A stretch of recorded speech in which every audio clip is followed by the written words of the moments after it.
A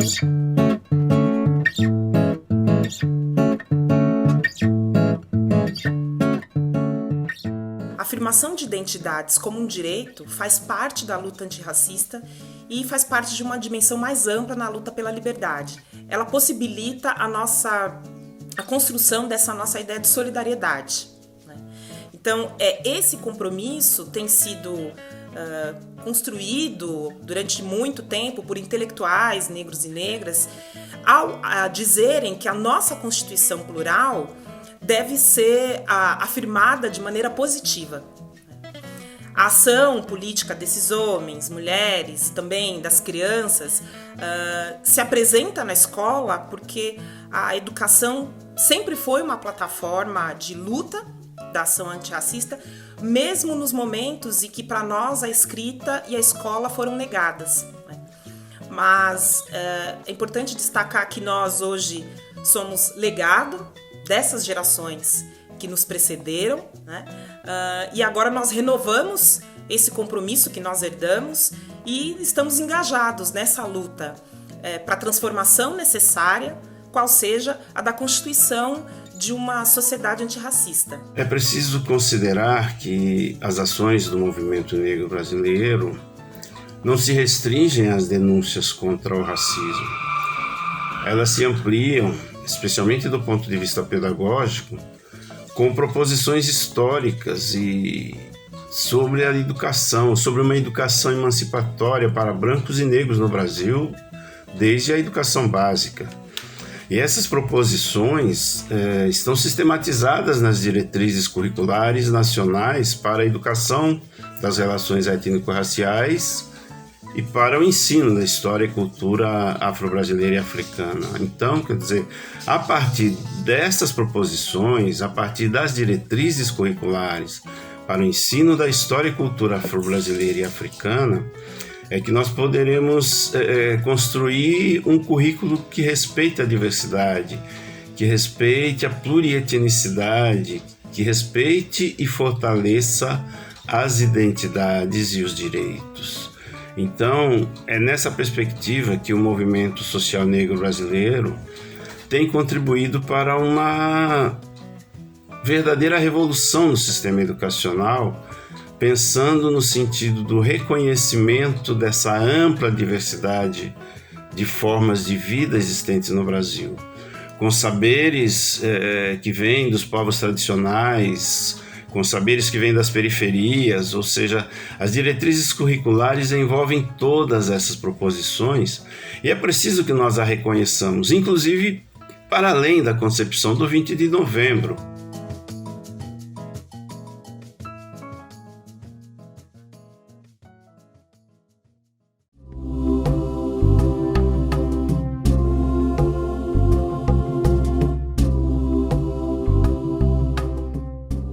Falar sobre a minha identidade negra é falar sobre uma história de vida que vem desde muito pequena ligada à percepção dos meus pais como uma família negra.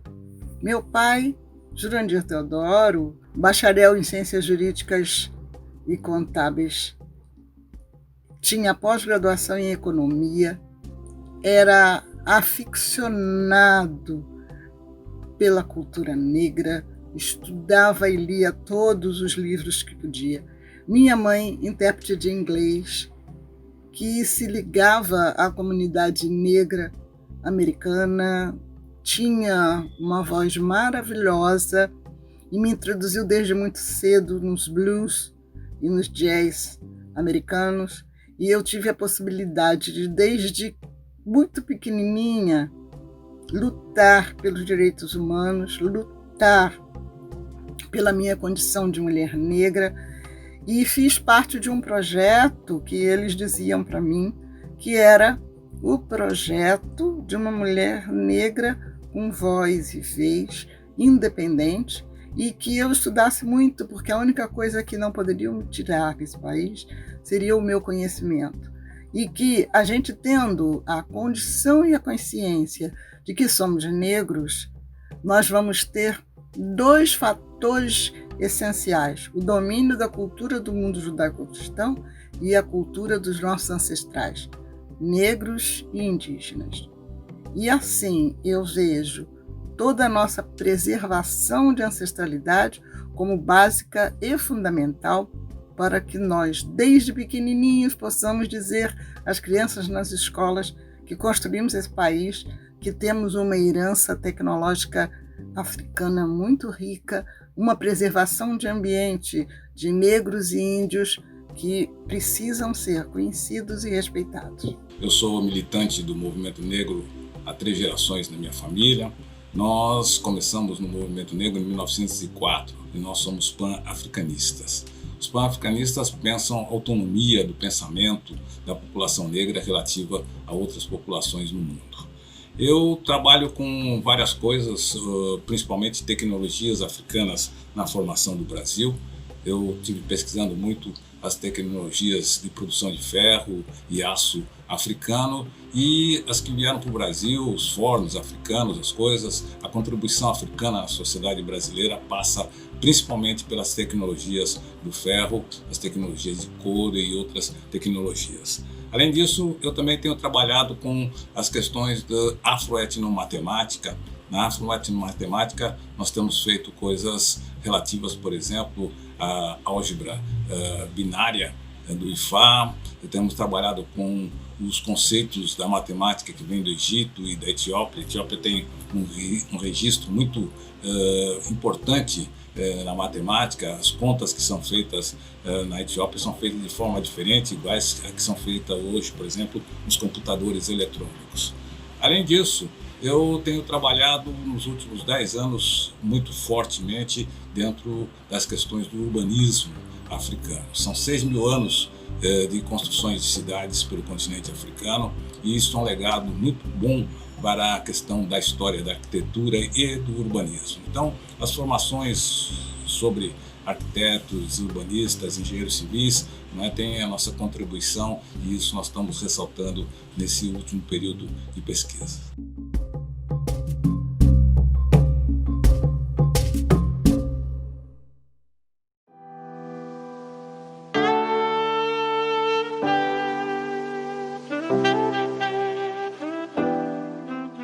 Temos que falar da riqueza do continente africano. Temos que falar que a pobreza do continente africano foi uma pobreza construída, não é uma pobreza natural, é uma pobreza construída pelo racismo, assim como a pobreza da população negra brasileira, ela foi uma pobreza construída pelo racismo. Portanto, essa diretriz ela é importantíssima. A gente tem que destacar toda a importância, não só do continente africano, mas das pessoas que foram trazidas à força e construíram esse país. A escola me ensinou que eu estava livre por bondade da princesa Isabel, mas o movimento negro me fez enxergar o preconceito e a opressão. Me fez enxergar também os caminhos para a libertação, construído por Zumbi, por Dandara e outros líderes negros comprometidos com a igualdade e o bem-estar da população negra, da população indígena e de todos brasileiros e brasileiras. Acredito que se Zumbi tivesse a chance de continuar a organizar os quilombos, a desigualdade socioeconômica entre brancos e negros seria atualmente bem menor. Penso ainda que as religiões de matriz africana não sofreriam tamanha perseguição, como ainda acontece, porque as propostas de Zumbi não se restringiam à liberdade da escravidão. Já o papel da princesa Isabel se encerrou logo após a assinatura da Lei Áurea. Quando optamos pelas comemorações do dia 13 de maio, estamos minimizando a responsabilidade do Estado brasileiro frente à grave situação que se encontra a população negra. Mas Quando optamos pelo 20 de novembro, estamos afirmando que somos parte da nossa história, parte da história deste país. Estamos declarando que nossos ancestrais ajudaram a construir a riqueza desta nação. Estamos gritando pela nossa liberdade, que ainda não raiou no horizonte do Brasil.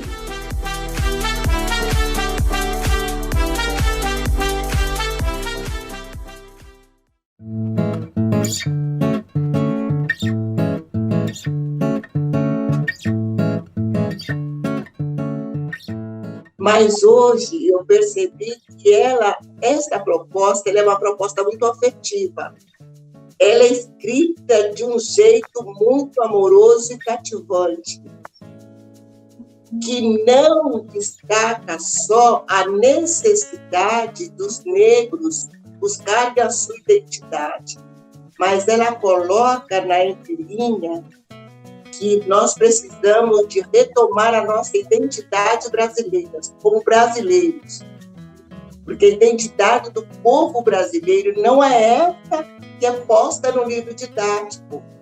Nós não somos um grupo de etnia europeia, nós somos um grupo de diversidade, com pessoas brancas e negras, mas elas não são descendentes diretos de europeus. Nós somos um outro grupo de pessoas.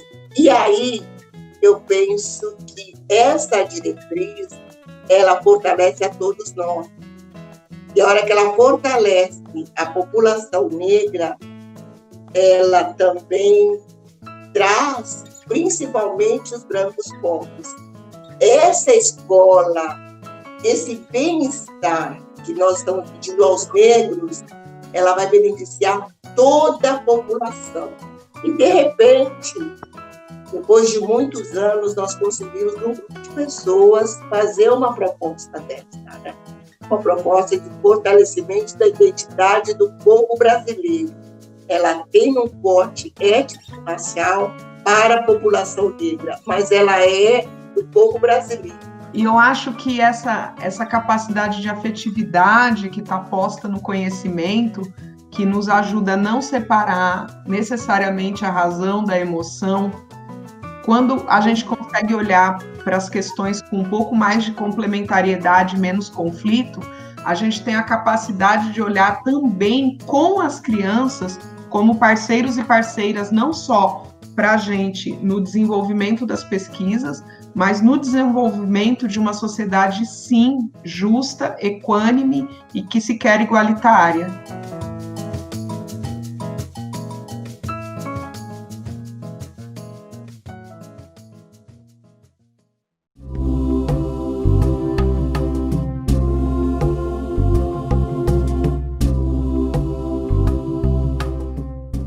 O debate, no momento, ele se faz com o movimento negro, que sempre na história desse país, desde o tempo de colônia, passando pelo Império e chegando à República, sempre fez propostas de nação adequadas à realidade brasileira desde então.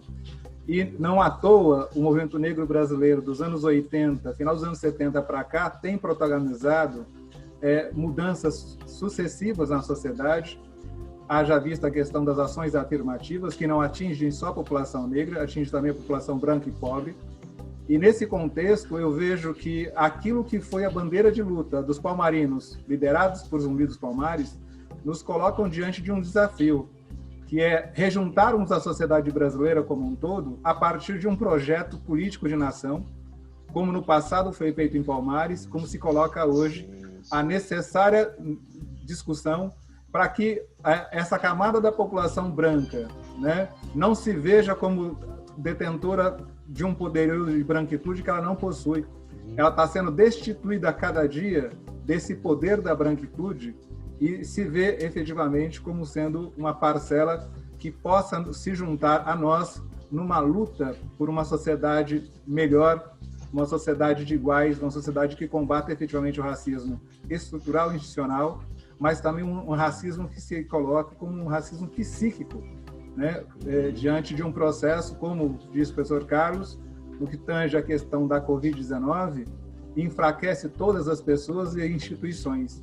Portanto, nós precisamos nos unir num projeto de nação configurado por aquilo que foi feito em Palmares no século XVI. Que essa luta não se restringe só à população negra. Então, é nesse sentido que a gente pensa, faremos Palmares de novo, né? No sentido de construir realmente um Brasil democrático, onde as liberdades, onde os direitos sejam respeitados. Eu entendo que o faremos Palmares de novo é de fato isso, é pensar a nação. Exato. Naquele contexto do final do século XVI para o XVII, era pensar aquela região enquanto uma nação. Por isso o espalhamento pela Serra da Barriga de diversos mocambos. Hoje se faz necessário a gente fazer isso. E eu vejo que Zumbi, muito tempo antes, já propunha uma coisa fundamental na nossa história, uma revolução permanente e extensiva a todos aqueles que são submetidos ao escravismo, ao colonialismo, ao racismo, de fundamental importância que a gente pense numa sociedade plural, mas, sobretudo, uma sociedade de iguais em direitos.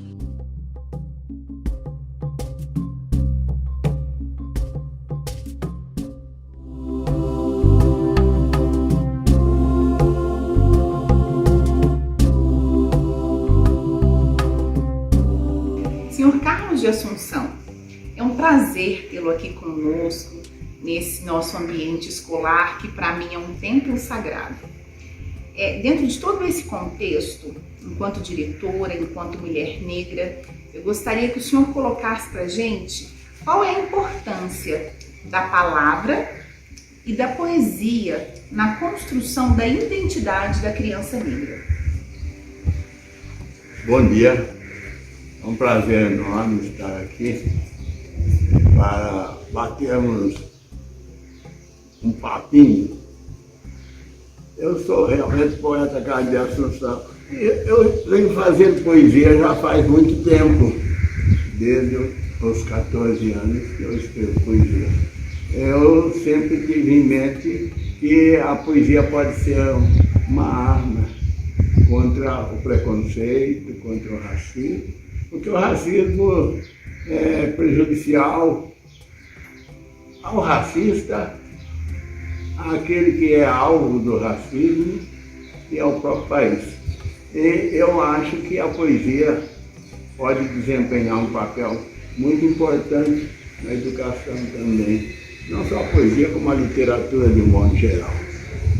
Eu fui professor durante muitos anos e eu sempre observei que os livros didáticos não traziam textos falando do negro.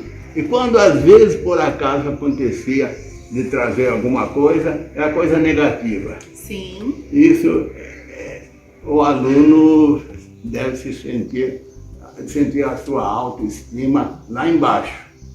Então, eu acho, e eu ponho a minha poesia, eu coloco a minha poesia como uma arma para combater essa coisa que só pode deformar o aluno. Não forma, né? Deforma. Mas, atualmente, as coisas estão mudando. Vamos conversar com Marcelo de Salete. Marcelo, em primeiro lugar, quero dizer que é uma grande honra, um grande prazer recebê-lo aqui no nosso programa, o Contini Resenha, e especialmente porque nós dois temos uma coisa em comum. Nós somos homens negros, filhos de empregadas domésticas, que conseguiram ascender socialmente. Fale-nos um pouco sobre a sua história. Muito obrigado pelo convite. Comecei a publicar histórias em quadrinhos no ano de 2001, 2002. A minha formação ela foi em escolas, não é? E colégios públicos, toda ela, não é? E quando eu estava nessa passagem do ensino médio para a universidade, eu fiz um curso pré-vestibular, e um curso pré-vestibular no Núcleo de Consciência Negra, aqui da Universidade de São Paulo. E esse espaço ele foi um espaço de formação muito importante para mim, de formação política, não é? Muito interessante. Havia uma discussão ali muito grande, muito rica, sobre, por exemplo, ação afirmativa, no núcleo de consciência negra desde a década de 90, desde o começo da década de 90. Porque São Paulo, assim como Rio de Janeiro, no início do século XIX, em boa parte do século XIX, eram cidades extremamente negras, entendeu? Eram estados, eram espaços extremamente negros. Em São Paulo, se você pega a região do Bexiga, no século XIX, aquilo ali era um local de predominância negra, entende? Assim como vários outros bairros, Liberdade, não é? Barra Funda depois, e vários outros espaços da cidade de São Paulo. Só que, quando a gente tem a imigração, você tem um discurso de valorizar essa ascendência europeia e de você apagar todos os registros de história e cultura negra em São Paulo. Isso é uma coisa muito importante para a gente saber fazer a crítica hoje. Não é dizer que não, essas pessoas não existem, não é importante, não é isso. Mas é dizer que, além dessa história de imigração, além dessa história italiana, japonesa e de outros grupos, São Paulo tem uma história negra que é enorme, e a gente não pode apagar essa história. E precisamos, sim, reaver essa história e ver o modo, não é, como essa cultura muitas vezes se entrelaça em São Paulo e também em vários outros estados do Brasil. Eu vou falar alguns fragmentos do poema. Mesmo que voltem às costas as minhas palavras de fogo, não pararei de gritar, não pararei de gritar. Senhores, eu fui enviado ao mundo para protestar. Mentiras europeias, nada me fará calar. Senhores, atrás do muro da noite, muitos dos meus ancestrais, já mortos há muito tempo, reúnem-se em minha casa e nos pomos a conversar sobre coisas amargas, sobre grilhões e correntes que no passado eram visíveis, sobre grilhões e correntes que no presente são invisíveis. Invisíveis, mas existentes nos braços, no pensamento, nos passos, nos sonhos, na vida de cada um dos que vivem juntos comigo, enjeitados da pátria. Escravidão é igual prisão. Um dia, sob ovações e rosas de alegria, jogaram-me de repente da prisão em que me achava para uma prisão mais ampla. Foi um cavalo de Troia a liberdade que me deram. Havia serpentes futuras sob o manto do entusiasmo. Um dia jogaram-me de repente como bagaço de cana, como palhas de café, como coisa imprestável que não servia mais para nada. Um dia jogaram-me na rua do desamparo, sob ovações e rosas de alegria. Sempre sonhara com a liberdade, mas a liberdade que me deram foi mais ilusão que liberdade. Irmão, sou eu quem grita, eu tenho fortes razões. Irmão, sou eu quem grita, tenho mais necessidade de gritar que de respirar. Mas, irmão, fica sabendo, piedade não é o que eu quero, piedade não me interessa, os fracos pedem piedade, eu quero coisa melhor, eu não quero mais viver no porão da sociedade, não quero ser marginal, quero entrar em toda parte, quero ser bem recebido, basta de humilhações, minha alma já está cansada. Eu quero o sol, que é de todos. Quero a vida, que é de todos. Eu alcanço tudo o que eu quero.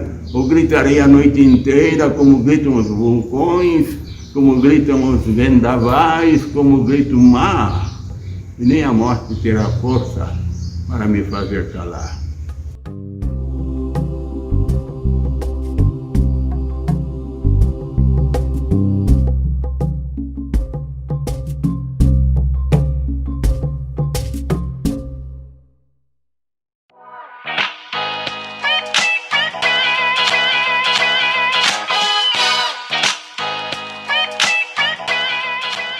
Bom demais que a história sempre seja feita daqui para trás, porque podemos guardar as cicatrizes, lembrar dores, mas escolher os sucessos, os êxitos, e que, de fato, tudo que tenha sido construído e que deu certo, podemos escolher. E eu escolho lembrar que, desde que vi Os Heróis da Liberdade, de Silas de Oliveira, acho que em 70, Samba Enredo do Império Serrano, e conhecendo já Denival Barbosa de Souza, Niedo Ferreira, ainda na UFRJ, lá no Fundão, lembrei então de como as minhas preferências me dizem que, de fato, era maravilhoso tentar compor aquele mundo de insurgência negra, né? Os valores dos negros na história do Brasil. Não falava ainda movimento negro, mas já era algo que se engatinhava, se fermentava em nossas visões. Nós temos a Lei 10.639,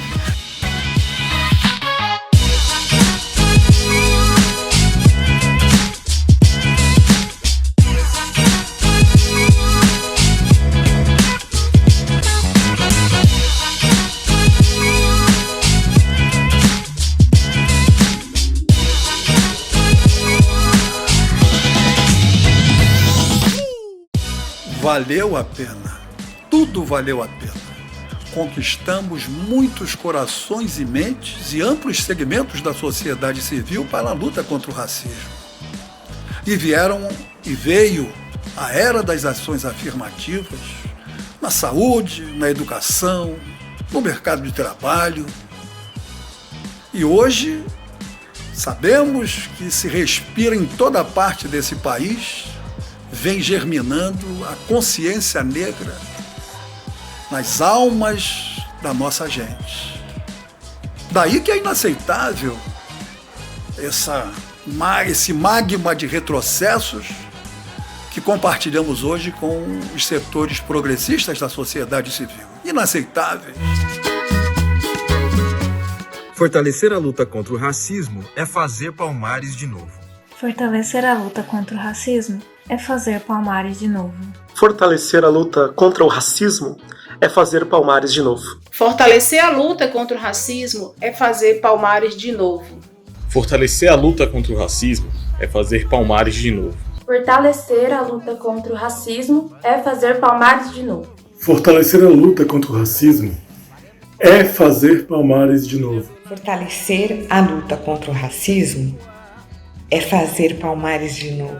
Bandeiras de liberdade, Serra da Barriga, ancestralidade, é marcha presente, é luta, dignidade. Ganga, Zumba, Quatuni, Dandara, Rei Zumbi, vamos aquilombar, nosso nome é resistir. Estrelas que iluminam nosso povo, faremos Palmares de novo.